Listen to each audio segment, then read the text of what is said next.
The report that students at a Beijing institute tested positive for norovirus after vomiting has sparked skepticism. Farmers in Yunnan search for water in the mountains due to the severe drought in many regions of China. The Dalian Bay submarine tunnel has water leaks after only half a month of operation, resulting in an urgent vehicle evacuation.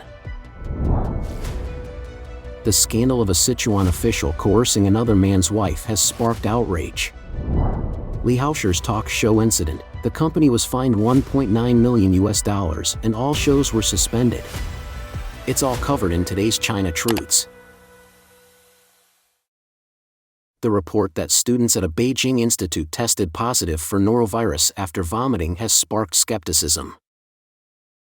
On May 15, the administration of the Beijing Institute of Graphic Communication, BIGC, released a notice, revealing that several individuals from the West Campus of the school had exhibited symptoms of nausea and vomiting after their meals. After conducting an investigation, it was determined that samples from 4 students and 1 canteen worker had tested positive for the presence of the norovirus. This development has garnered significant attention and sparked extensive discussions among the people, with many people questioning the possibility that the virus may not be the norovirus but rather a new COVID strain. A netizen expressed doubts regarding the presence of norovirus. Because norovirus cannot withstand high temperatures, cooking the meal should be safe. Therefore, it may be unhygienic in other ways. Contaminants float on the meal, utensils are unclean, and human contact transmission occurs. Another netizen expressed worry, who knows if one of them is a new COVID vomiting strain? Anyway, it's unpredictable. Additionally, some netizens expressed their surprise that the school would suspend its cafeteria operations due to an infection caused by norovirus, which is not classified as a highly infectious disease. It is worth noting that the canteen of the school has encountered multiple incidents of food safety violations. Instances of foreign objects and biological contaminants, such as iron wire, hair, and cockroach legs, being found within meals have occurred on numerous occasions. Beijing Institute of Graphic Communication, which was established through a partnership between the Beijing municipality and the State Administration of Press and Publication of China, has over 7,000 students. Official information provided by the CCP's media outlets describes norovirus as a non-bacterial agent that triggers acute gastroenteritis. Typical symptoms associated with norovirus infection include vomiting, diarrhea, nausea, abdominal pain, headache, fever, chills, and muscle soreness. Notably, vomiting tends to be more prevalent among children, while adults predominantly experience diarrhea. Generally, cases of norovirus infection are mild and short-lived, with symptoms typically subsiding within 1 to 3 days. Throughout the 3 years of the ongoing epidemic in China, numerous instances of collective norovirus infections among students on various campuses have emerged. In January 2020, the Beijing News reported an incident in Meizhou, Guangdong where a cluster of norovirus infections occurred within a school, affecting a total of 391 individuals. Another such occurrence took place in October 2020 at Shaanxi University of Finance and Economics, where approximately 100 male students displayed symptoms including diarrhea, fever, and vomiting due to norovirus infection. Similarly, in September 2020, the Yunnan campus of Northwest University for Nationalities, situated in Lanzhou City, Gansu Province, encountered a significant norovirus outbreak. Although the school officially acknowledged 265 reported cases, the actual number of affected students surpassed this figure. Farmers in Yunnan search for water in the mountains due to the severe drought in many regions of China. Since the start of the year, several provinces in China have been grappling with severe drought conditions. Among them, numerous rural areas in Yunnan are experiencing acute water shortages, leading to the demise of crops and forcing farmers to venture into the mountains in search of water. According to data from the Yunnan Meteorological Bureau, the region has been plagued by prolonged droughts and scant precipitation, with many locations facing severe to extreme drought conditions. Reports indicate that the severe drought in Yunnan currently affects more than 1/3 of the province. The region is characterized by high temperatures, aridity, and strong winds, with places like Jinghong, Yuanjiang, and Menghua experiencing temperatures nearing 40 degrees Celsius. Rainfall in Yunnan has been infrequent since last autumn, and the scant rain in the past 2 days has done little to alleviate the drought.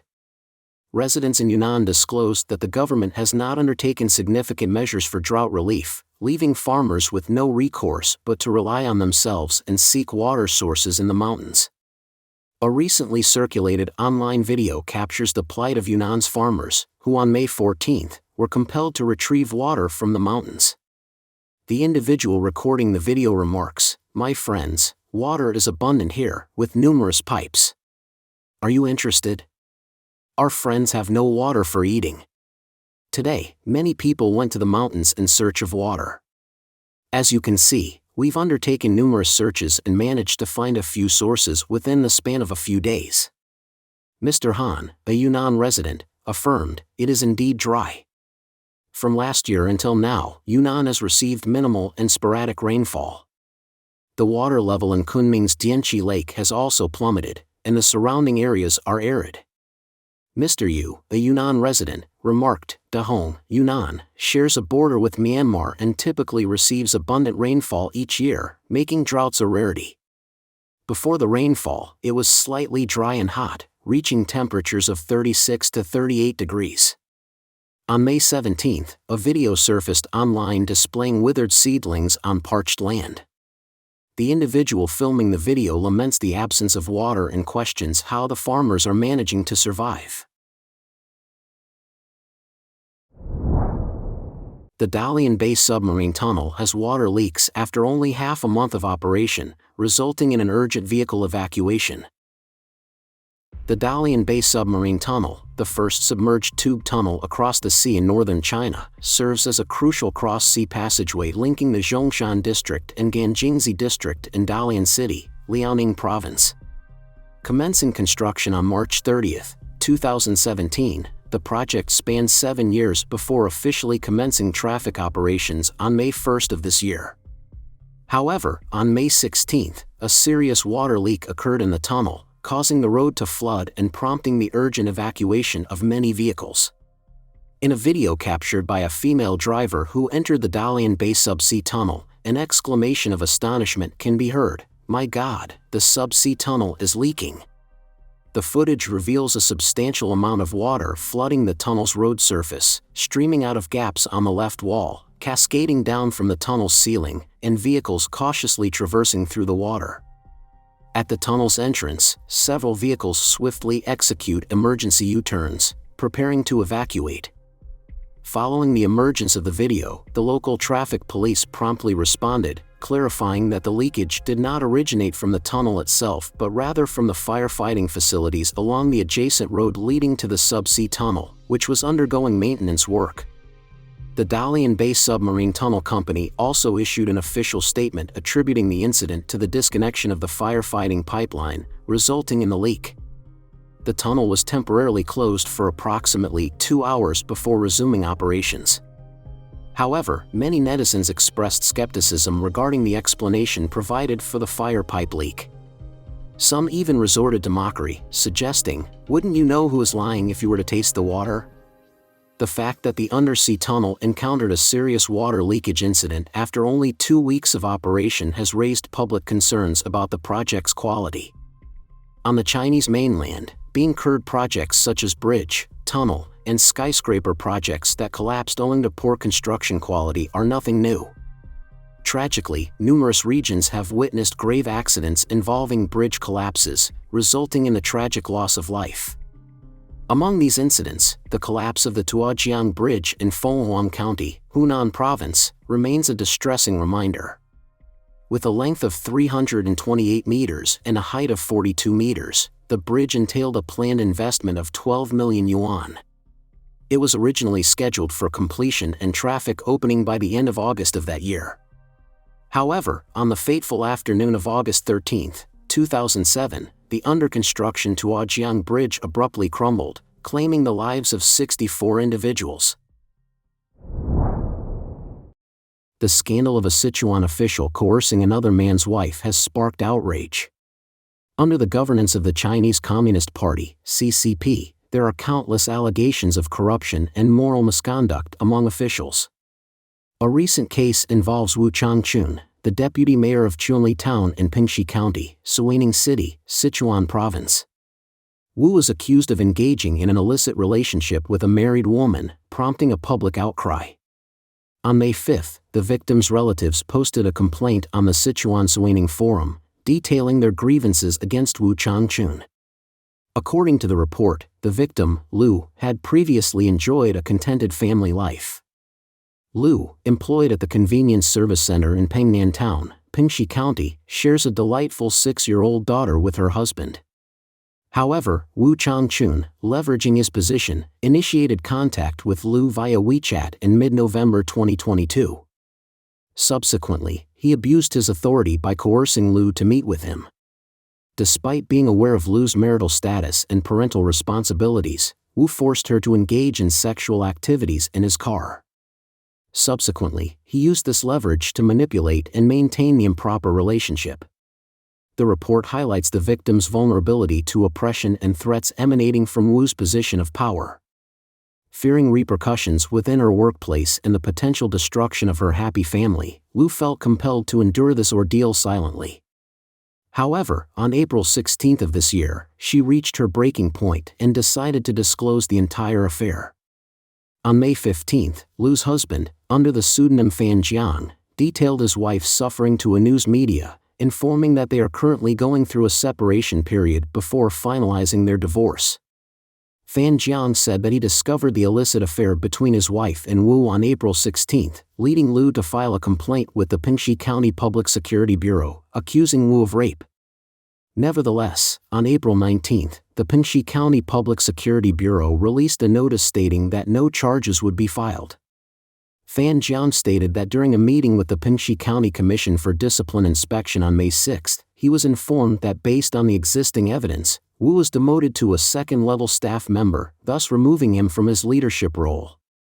Fan Jiang further disclosed that Wu continued to harass Lu even during the investigation, persistently maintaining contact and sending harassing messages.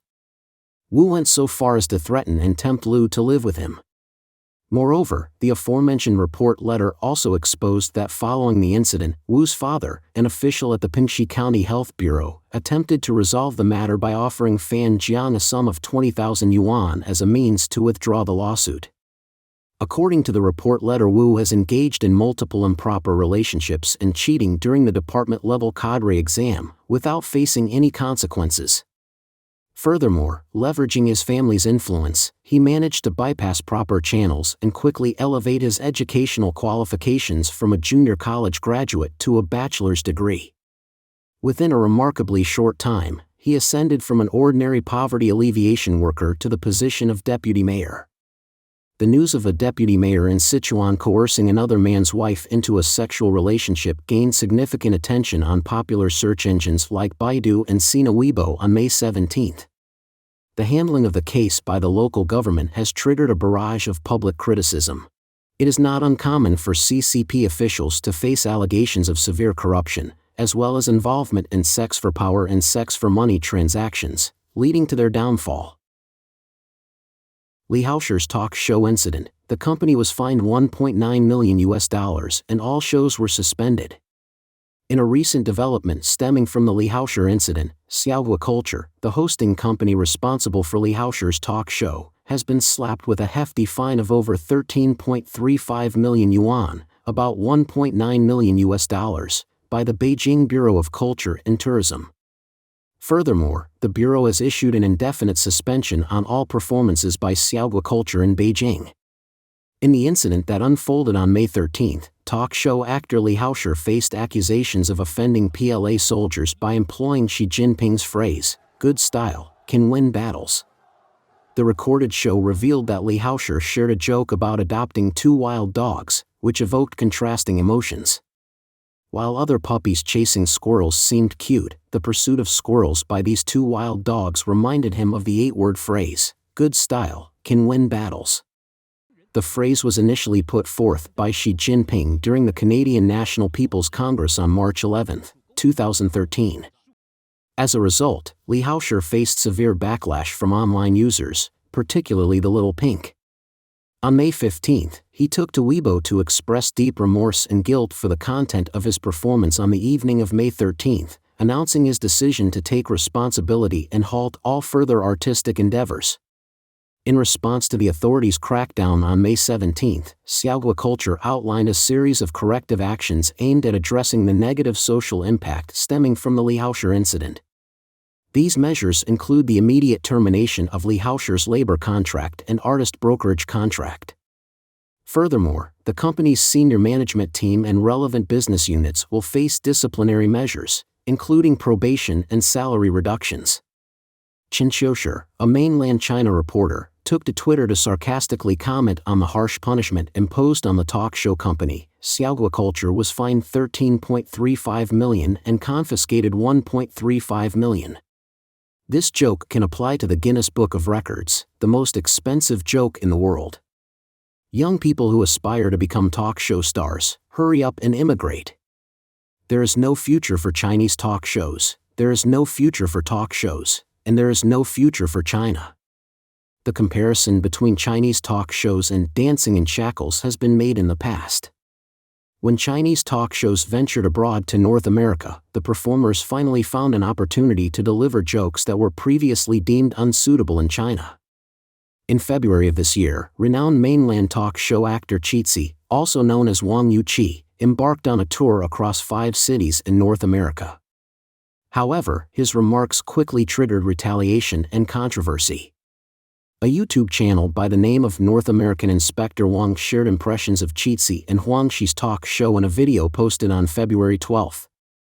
The reviewer remarked that Qi's performance lasted around 40 to 50 minutes, and except for 1 or 2 jokes that could be told in China, the majority of his content touched upon subjects that were deemed taboo. The reviewer expressed surprise at the topics discussed, stating, "It's all things we don't dare to hear." Qi's talk show tour in North America garnered significant attention from overseas fans but faced censorship from various Chinese platforms. Speculation arose overseas that this concerted action was carried out under the directives of the Cyberspace Administration of China. Chinese talk shows have experienced a significant surge in popularity within China in recent years. However, the scope of expression within these shows is severely limited. They face the risk of failing to pass censorship and becoming targets of cyber violence. In stark contrast to the situation in Europe and the United States, where stand-up comedy is known for its freedom to criticize current issues and public figures, including political leaders, while delivering laughter and expressing opinions. The essence of talk shows lies in their ability to satirize the political landscape of the day. This ability to tackle contemporary issues is the very essence and value of the industry, preventing it from devolving into mere vulgar personal attacks. Nevertheless, mainland Chinese talk shows are currently trending in a regrettable direction, straying from this core purpose. In fact, it is a miracle that a talk show that focuses on exposing the present reality has managed to thrive in mainland China for so many years. Don't forget to comment in the section below to share your opinions on today's topic with us. Make sure to like and subscribe to see more interesting topics from China Truths.